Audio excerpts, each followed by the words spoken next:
All right, guys, let's dive into this first off, okay? And we're going to get right to it. The list was announced and it was voted on by the players for the first team All-Pro, and I'm going to share that information with you right now. And the reason why we're bringing it up, well, there's some Ravens on there, and good. There should be some Ravens on there, and this list is around everywhere. This is specifically with Adam Schefter here, but you can see who's up top. It is quarterback Lamar Jackson.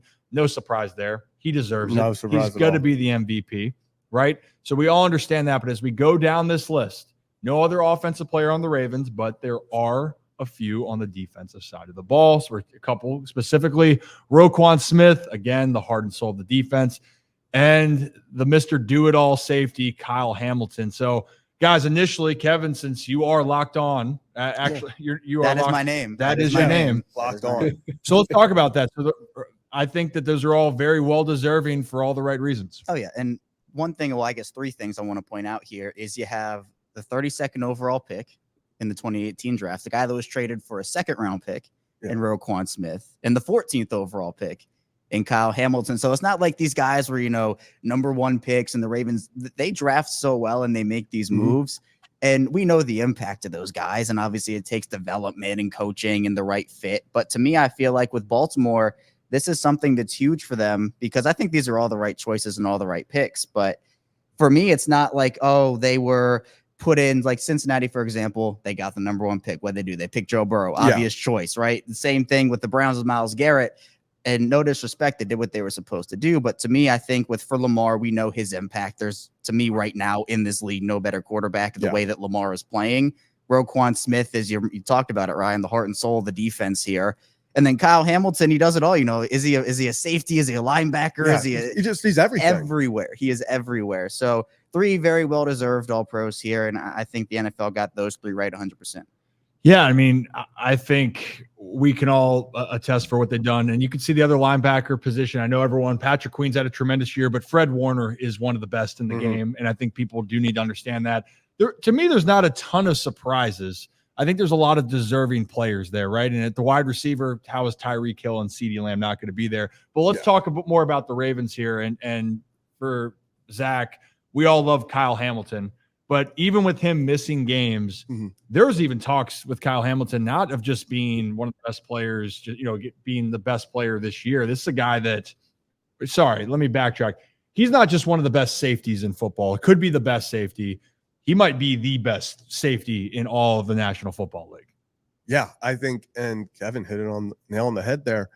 What is he? He is just so versatile in a league that has moved away from kind of, these positions of you have to be this prototypical linebacker, you have to be a prototypical safety, and it's moving to this positionless defense, especially with a Mike McDonald at the helm, where we see Hamilton do everything. We've seen him pick off Brock Purdy in a massive game with the 49ers driving down the field, but we then also saw him get 3 sacks in the same half against the Colts. So it doesn't matter how he's impacting the game, just every single play all over the field. You see him make a big pass deflection 50 yards down the field, then the next play is making a 3-yard tackle for loss on the running back on the outside.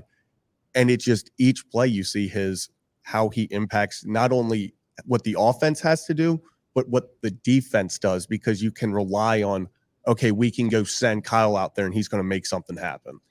Literally any assignment, anything you ask him to do, he goes and does it. And also it's the playmaking ability now, right? He just seems like he's around the ball, making something happen. And that's something for Baltimore. We thought about it once, really Ed Reed. I know Ray Lewis was that heart and soul, but Ed Reed was that guy that seemed to be in the right place at the right time. And Kyle Hamilton's not that type of player. Ed Reed is one of one, ball hawk. He even said he'd probably have like a million picks if he was playing in this generation. Yeah. But Kyle Hamilton, I think someone compared him. He can hit like Cam Chancellor, but he has better coverage skills. I forget where the quote or tweet is out there. Yeah. It's nuts. Rock, you got to be in the locker room. This group kind of believes, and we've mentioned Kyle, we've mentioned Lamar. I mean, Roquan Smith has really left his impression, and it's no shock that he's being honored as one of the best because honestly, guys, I can't think of another player that's been traded midseason. Montez Sweat's had an effect in Chicago this year, but Roquan came in and a very good Ravens team became almost unstoppable on the defensive side of the ball. And it's not just for his play. You see what he's doing. He just flies to the football, and that's why he leads the team in total tackles. But he is the heart and soul of this defense, and that's why he has drawn so many comparisons to Ray Lewis. No, they are not the same player, but Roquan Smith, from a leadership standpoint and a talent standpoint, could be looked at as the Ray Lewis of, or well, you know what? We're just going to call him the Roquan Smith of this 2023-2024 Ravens team, because he's his own player, he's his own guy, but his leadership ability is unmatched, and it's something special when you bring a guy into the locker room like that, and he's immediately just leading the team in those, pre-game hype talks, getting the team fired up. You see the guys rallying around him. You see how they gravitate towards him. He makes everyone better on that football field, Patrick Queen included. They're a great 1-2 punch, both going to the Pro Bowl. They don't want to go to the Pro Bowl, but both Pro Bowl selections, you know what I mean when I'm saying that. But it's really cool to see what he has done, the effect he's had on this defense, and the type of person and player he is out there on the football field. Baltimore loves him. The Ravens team loves him. The coaching staff loves him. I mean, what's not to like about a guy that goes out there and is literally going to wear his heart on his sleeve and give it all every single snap, every single game, and try to lead this team to a Super Bowl?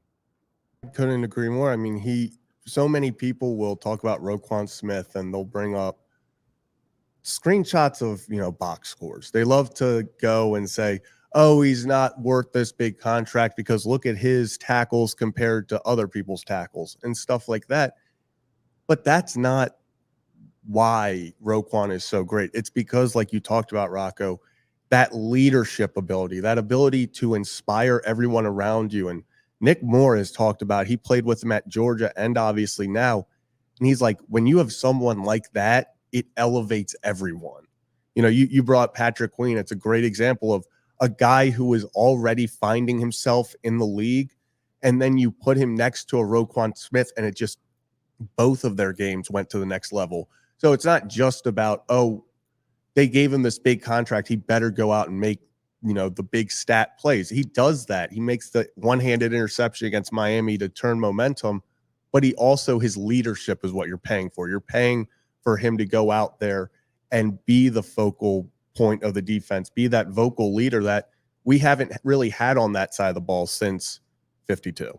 Yeah. And it's been phenomenal. Again, it's tremendous honors. Yes, no Justin Tucker for those that are wondering, because Brandon Aubrey for Dallas, didn't he finish? I think he finished perfect. He missed. He missed one. Did he miss one? He missed his final kick. It was oh my God. It meant nothing because that game was yeah. And he went out there and missed, and it's his first kick he's missed as a professional. Wow. Like, because he was in the USFL as well and was perfect. It was his first ever missed kick. Crazy. Absolutely wild. And he's off to a great start, but he's no longer perfect, but he was perfect for the entire season. Well deserving.